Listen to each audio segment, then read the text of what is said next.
compartimos lo que nos decía en esta primera parte el presidente de la Cámara de Geriátricos, el doctor Daniel Tita. Nosotros estamos trabajando con todos los protocolos en nuestros hogares desde mucho antes de que se implantara la cuarentena. Tal es así que nos trajo roces con las familias porque era algo totalmente nuevo, distinto y que no lo podían entender, ¿no es cierto? Que el funcionamiento tenía que ser con el aislamiento de los abuelos. Es decir, el ciclo de la enfermedad de la virosis, que lamentablemente cuando encuentra un terreno favorable desarrolla la letalidad, digamos así, fundamentalmente se dan aquellos que tienen comorbilidades, ¿no es cierto?, preexistencias, eso ya todo el mundo lo sabe. Entonces, este relajamiento que se produce, en donde vos generalmente la asintomatología, es decir, la mayoría de las personas son asintomáticas, esto permanentemente uno lo ha dicho, entonces como no tiene ningún síntoma, se mueve, deja de todas estas medidas preventivas que hay que tomar, el uso del barbijo, el distanciamiento, el lavado de manos, etcétera, etcétera.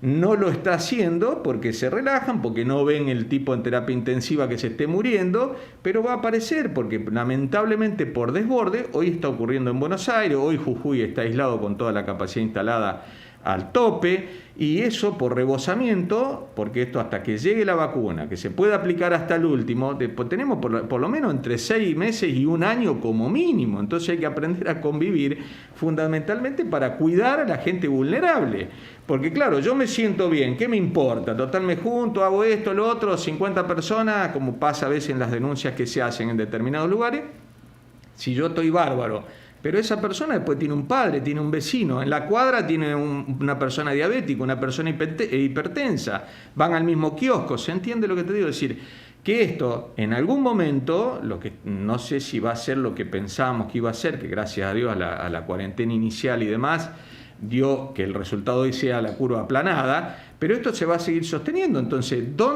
¿a dónde impacta? ¿A dónde produce la mortalidad? En los pacientes justamente con la habilidad que tienen de la tercera edad o con enfermedades preexistentes. Y presten atención lo que decía en esta segunda parte, porque también habla de que no por la pandemia solamente, sino que cuando se había puesto mucho el foco en los geriátricos, después se dejaron los controles. Respecto a la cuestión de los geriátricos, es un problema mundial, es decir, hay política aplicada en determinados lugares donde directamente no existen, son los invisibles, bueno, que se mueran porque no producen y hay que mantenerlo. Entonces, como ocurrió en Europa. Pero exactamente, por eso es decir, nosotros tenemos el diario del lunes, entonces si vos hoy tenés el grupo vulnerable, ¿por qué no lo aislás? ¿Por qué no identificás dónde está esa persona? Yo no sé, le digo, los que toman las decisiones, que ellos por supuesto saben más que yo digo, soy un gringo Lehman. Es decir, ¿por qué no agarran y dicen, a ver, por número de documento, por arriba de 65 años, ¿dónde está esta persona?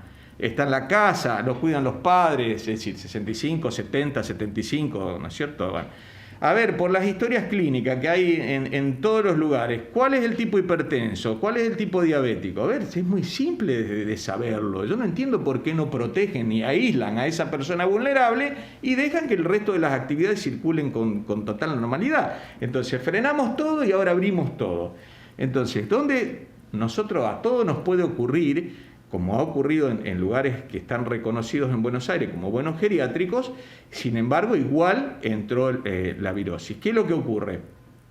El problema es que generalmente las personas trabajan en varios lugares y ahí es donde transportan el virus. Nosotros, en nuestros hogares, están exclusivamente destinados cada empleado para ese lugar. Eso no quita que el riesgo esté de que en algún momento pueda ingresar, pero tenemos todos los protocolos como corresponde. Ahora, yo te pregunto, Sole, si no le dan de comer a los abuelos, si lo bañan con agua fría, como siempre hemos denunciado, y los mismos abuelos que hemos tomado a veces nos cuentan de los lugares donde vienen, donde todos lo saben, los que tienen que tomar la decisión en esta ciudad, o en el país, o en cada ciudad, lo saben, pero miran para otro lado, total, no existen. Hasta que en algún momento pase, desgraciadamente, lo que no debería pasar.